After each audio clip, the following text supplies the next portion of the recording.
Thanks for joining us. My name is Kate Dineen, and I'm the Communications Manager at the Alliance to Protect Nantucket Sound. The Alliance is a nonprofit environmental organization dedicated to the long-term preservation of Nantucket Sound.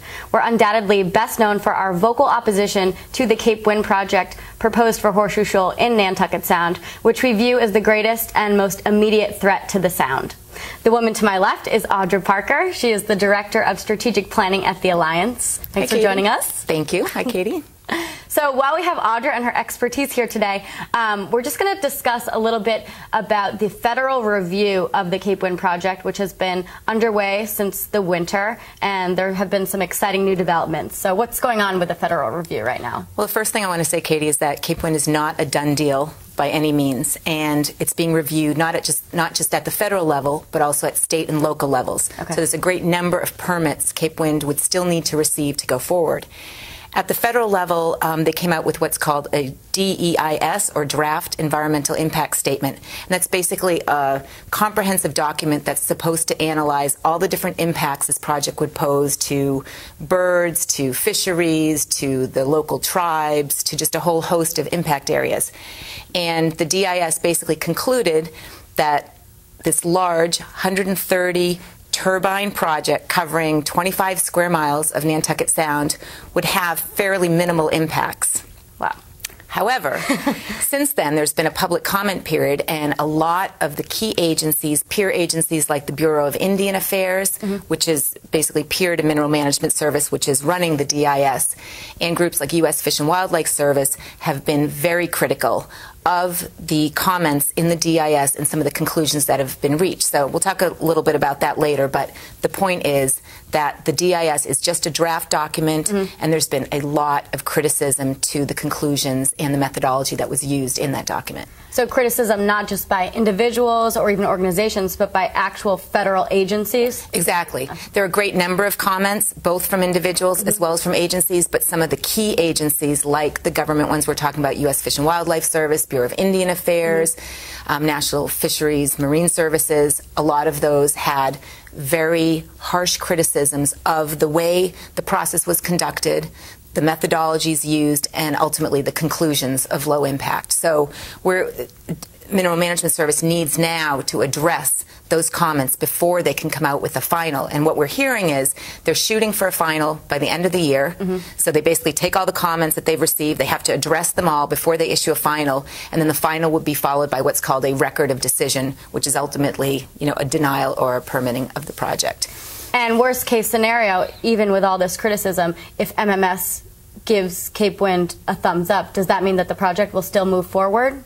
Well, that's a good question. That's what I was saying. There's been a lot of local and state interaction as well. I think there's probably about 20-odd permits that they need to get. We've already seen a denial on what's called a procedural basis from the Cape Cod Commission that Cape Wind is now trying to appeal. But they would have to not just jump through the MMS permit hoop, but there's a whole host of other permits that they would have to get. And basically what we've been seeing, this project has been going on for 7 years. There's a lot of controversy. There's a lot of conflict. We're seeing promising alternatives in deep water, like this Blue H floating turbine, with just all the criticism, all the mounting evidence, the high cost that we're seeing that MMS itself reported. I mean, it's time to deny this project and move on to something that we can all embrace.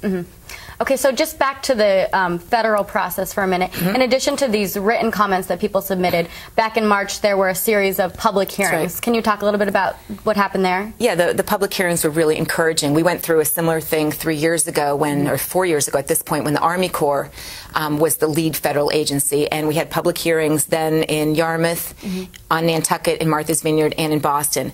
And while there was a great deal of opposition then, the round of hearings we just went through in, I think, the March time frame, the opposition was really overwhelming, and it was all walks of life. It wasn't a NIMBY phenomenon, as Cape Wind likes to describe, but there were people that, fishermen that are earning their livelihoods in Nantucket Sound came out in, large numbers, particularly in Martha's Vineyard. Even in Boston, where the core of support is greater because it's further away from further away from ground zero. Farther away you get, the better it looks. Right, exactly. The opposition was really overwhelming, and people spoke to fisheries issues, they spoke to public safety impacts, people from the airports were concerned, people from the local ferry lines, boaters, fishermen, and the tribes came out too in very, very vocally in opposing this project because of the impact it would have to them both culturally and religiously. So we really saw a great deal of opposition, and I think the numbers bear it out. It was probably 70% against, with everyday citizens, with groups, and with a lot of the local elected officials. So it was very encouraging. So these were substantive comments pointing to the deficiencies of the document, not just I'm against Cape Wind. So that should have a lot of weight. That's right. I mean, I think it was both. People were expressing their opposition to Cape Wind, but they were addressing, as they were supposed to, that DIS or that draft statement and talking about some of the issues and some of the problems that they saw in that. And while they were basically saying that, these impacts are not minimal. For example, in the DIS, they said that the impact to aviation would be, I forget if it was negligible or minor, but pretty insignificant.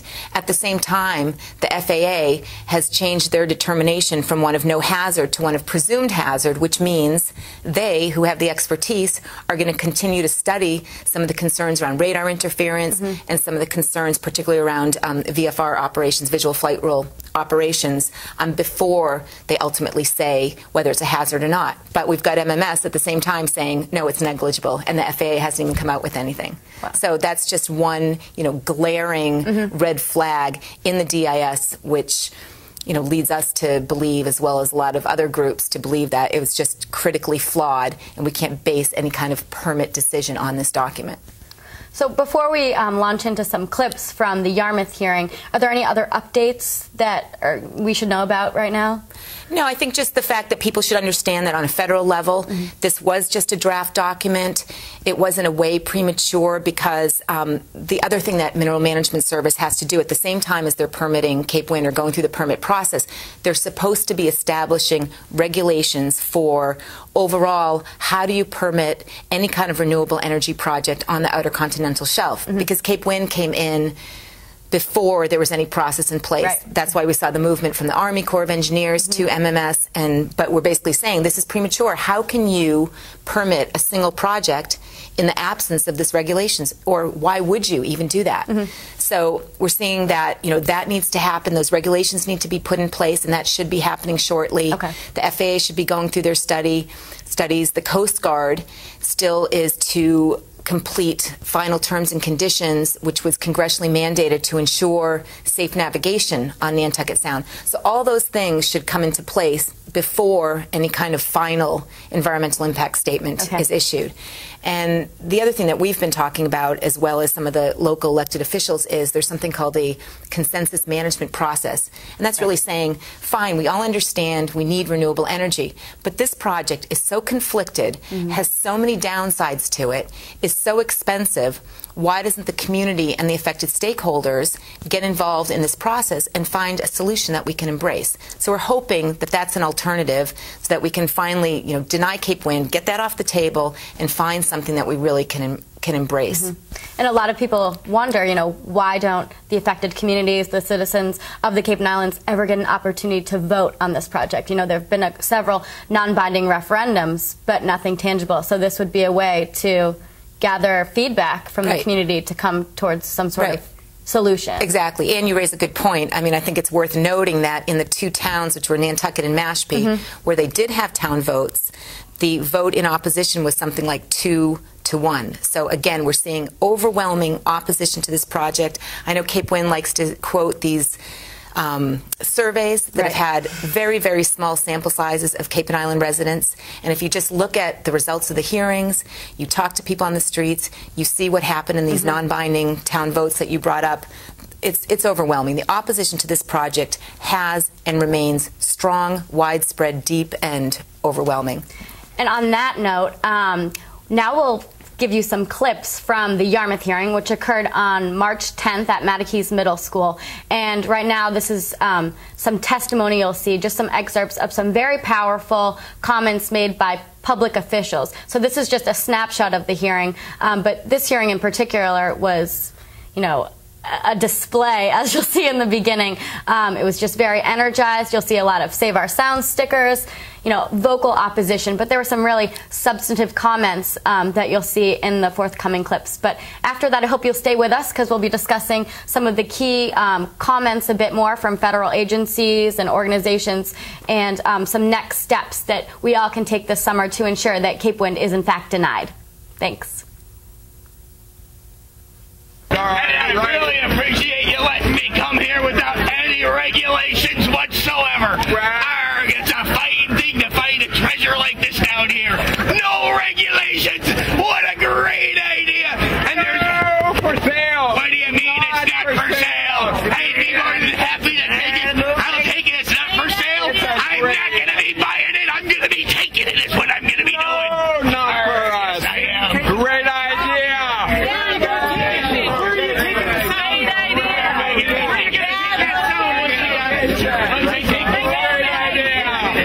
Bad location. Great idea. And I think that's really a fundamental flaw in the whole situations we see go forward. Over the last 7 years, my constituents have been arguing over this issue. The proponents have been saying we need to do this to save the planet. The critics have been saying if we do this, we're going to destroy our community. And in the end, there's been a lot of acrimony and a lot of division. You can hear a lot of that here tonight. And I think much of that could have been avoided and should have been avoided. The federal government had done what it should have done, which is develop a federal ocean management that sets up a comprehensive planning process and requires the private interest to conform to a public agenda. Thank you very much. As a Coast Guard licensed boat captain, I agree with the Highline and Steamship Authority when they say the wind towers will present a navigation hazard. I believe the Coast Guard terms and conditions for safe navigation should be in place and a part of the DEIS report. I do not understand how we can allow the risk of a 40,000-gallon oil storage platform to be built a few miles off one of the most pristine beaches in the world. In this regard, I concur with the town of Barnstone's position of the potential environmental damage from an oil spill in Nantucket Sound.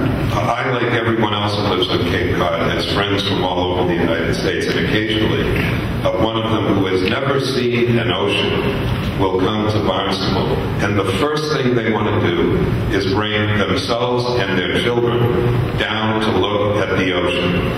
And anyone who would suggest that looking out at these things isn't a befouling of that coastline doesn't have the same sense of aesthetics that I do. I will tell you that there's no doubt in the minds of the many fishermen who I talk to, and I'm a commercial fisherman myself, I live in Chatham, there's no doubt that this project will have a negative impact on their livelihood. There's no doubt, you probably hear from the Chamber of Commerce here tonight, no doubt in their minds that this project would also have a negative impact on the economic viability of the Cape. Taking away the horseshoes would be a vital resource that we depend on as a tourism-based community to fund our summers, to make us a viable community for our summer homes, which the south side of our town basically takes up 51% of our tax base. So when you start to affect that, that is going to affect our whole community. The other reason that I'm up here tonight is I'm representing the Massachusetts tribe. I am the Tribal Historic Preservation Officer of the tribe, and I'm also the Assistant Environmental Administrator. The tribe, Mashpee Wampanoag. Wampanoag means people of the first light. Historical, cultural, religious values that we place on the Sound are immense. Celestial ceremonies are held. The blocking of those views of that sunrise would be an issue to the tribe. We are going to ask environmental questions that concern concern eelgrass, concern velocity zones where hurricanes are going to come in, concern putting transition faults where cables are going to be joined from land cables to sea cables, and they're going into hurricane velocity zones. They're all the devil's in the details. These questions have not been answered. The environmental issues have not been addressed accurately and appropriately. We do not have even one iota of information on the impact of the cable, and that doesn't even address the wind towers. I'm talking about just specifically the cable. It is only through windfall tax credits that this project is economically feasible. If in fact our tax dollars, the citizens' tax dollars, are going to subsidize this project, then it needs to be in the best place for its citizens, not for its developer or corporate sponsors. Yarmouth, Barnstable, and Mashpee are really the abutters of the project, as well as the islands. We are, and I think Mashpee, and we discussed this, Chuck and I discussed this quite a bit, we would be the first responders to any disaster that would happen on here. And yet nobody has involved us in any of the processes, state, federal, or anything in discussions on how this would all be handled. We haven't got the equipment, we haven't got the training, and we haven't got the money to buy the equipment and to train our people for the types of disasters that could happen if these things were built. There may be appropriate places where turbines could be sited without negatively impacting our historic landscape. This is historic landscape. Our tourism, which is our lifeblood. Navigation channels, both the air and the sea. Migrating mammals and fish. These places need to be carefully identified, limited, and zoned with the full cooperation and consideration of local government and of the resident and stakeholders. But in this case, you have public property that you're about to hand over to a private corporation without the public having said. You have a federal election coming up in November. You folks are from the federal government. Maybe you should bring this back to the voters of Cape Cod. We have one county here, Barnstable County, which is also known as the Cape Cod Regional Government. Let's have the voice of the people heard, because I'm confident the people will make the right decision. They won't just give away public property for nothing. Number two, you're going to give subsidies in order for this project to take place. We all know subsidies are part of the equation. So you're going to give our money to a corporate millionaire, billionaire, on top of the public property you're going to give it. So now, okay, and then thirdly, you are going to give our electricity that we have to receive. We obviously know electricity now is not a luxury, it's a necessity. That electricity that we're ultimately going to pay for, nobody has made it clear as to what it is actually going to cost when this project is created. Now, when I asked for a financial plan, when I suggested that hasn't existed or hasn't been given to us, what we're told, and if I'm wrong, please let us know, that the cost is going to be double or triple the current cost of electricity. Is it? I hear someone say wrong. Well, if it is, present that to us. And that is with state, federal subsidies or tax incentives. We need to know what the cost is. We need to see what the financial plan is. Barnstable, I will tell you, has nationally recognized financial planners and budget directors. We can look at the numbers and see if they make sense and work. We're willing to work with anybody to make this work. This project here doesn't work. But in addressing the economics, on page 17 of Appendix F, when you're discussing the various sites that were considered, your report clearly states that none of the sites appear to be profitable at today's electric prices. Now here on Cape Cod, we have some of the highest utility rates in the country. Your report indicates that ISO New England charges $59 per kilowatt hour, and the projected wholesale cost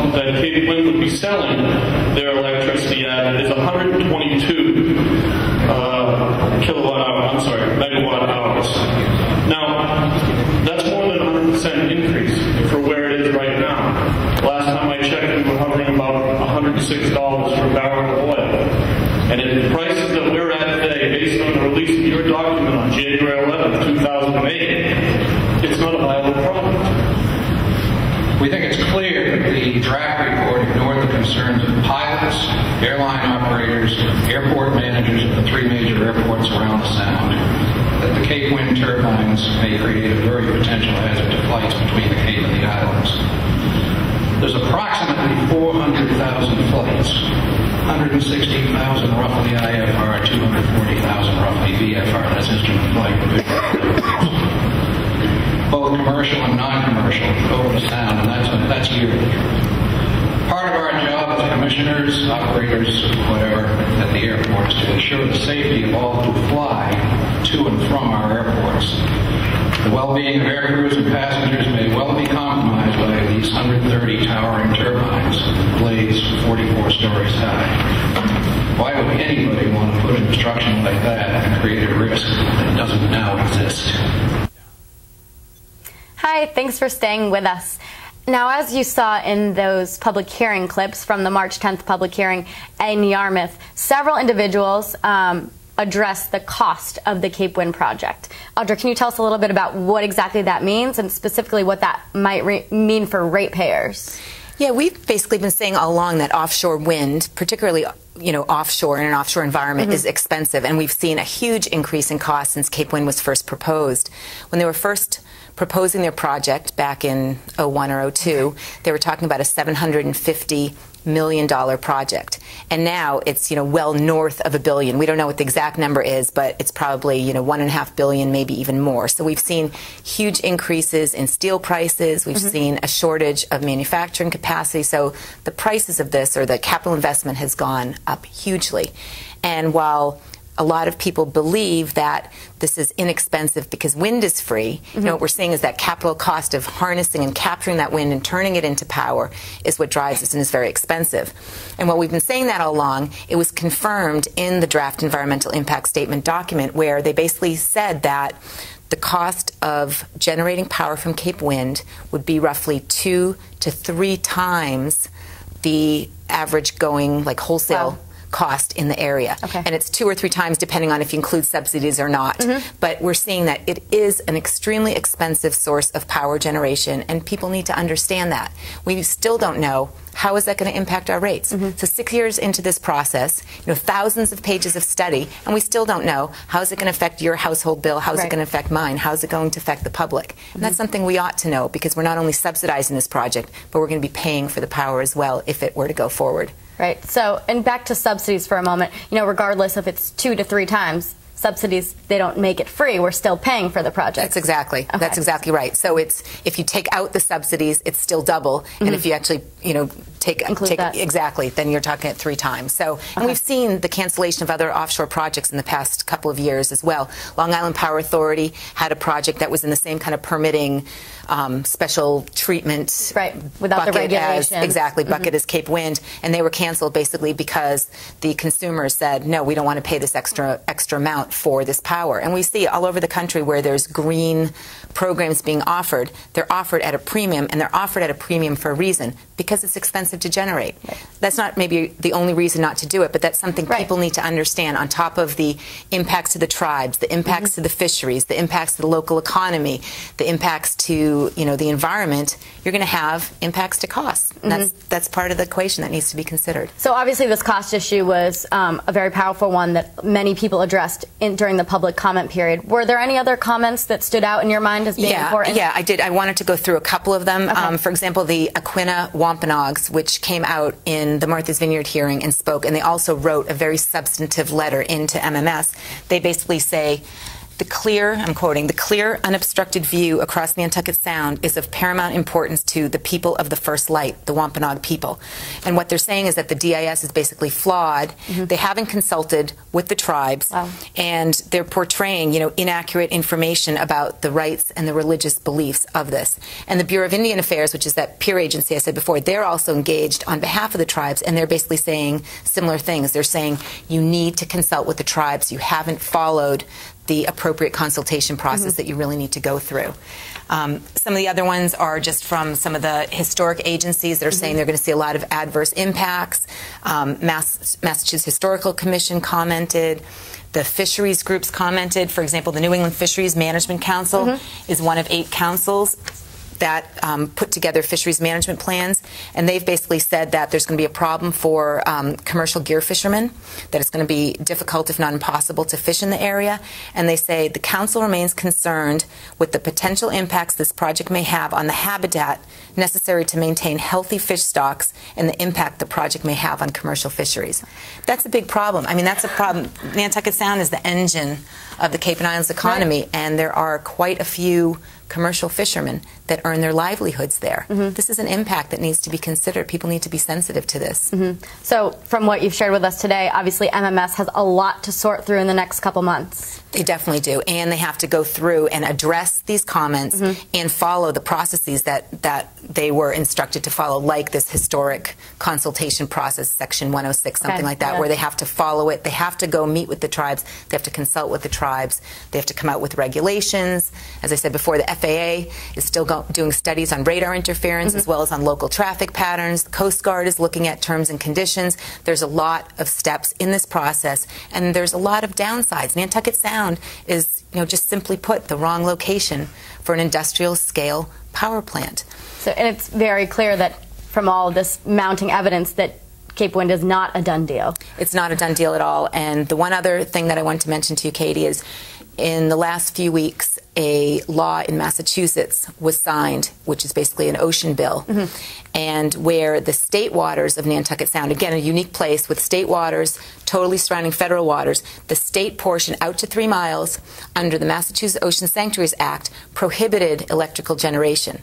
Well, a few weeks ago, we signed an ocean bill, which, while is a step in the right direction in terms of managing our oceans. Right, so we will have regulations. We'll have some kind of regulations. The problem is it's now opening all the state sanctuaries to renewable energy projects. So we need to be vigilant. They're developing a plan, but we need to be vigilant to continue to protect areas like Nantucket Sound that are now basically open to development, even in the state waters. So we're looking at a lot of risky situations with our waters, with our sanctuaries, and we need to be vigilant, and we need to protect these areas, whether it's federal waters or state, from inappropriate development, like Cape Wind. Right. So right now, while MMS is sorting through, continuing their federal review process, what can our viewers do to ensure that Cape Wind is denied and that our sensitive ecosystems are protected? Well, a few things you could do is to get engaged, talk to your neighbors, write letters to the editor, get involved, spread the word of why this project makes absolutely no sense in Nantucket Sound. But the other thing is we have a petition online on saveoursound.org, and we're trying to get people involved in asking MMS to engage in this community consensus solution and basically come up with an area, a location, a project that we can all embrace rather than this heavily conflicted, inappropriate one like Cape Wind. So it's time to deny Cape Wind, but we need to do something. So please sign our petition, which would basically get, hopefully, MMS engaged in finding a better alternative or a better solution. Great. Well, I hope you all can visit saveoursound.org and enjoy the summer and enjoy the sound. Thank you. Thank you.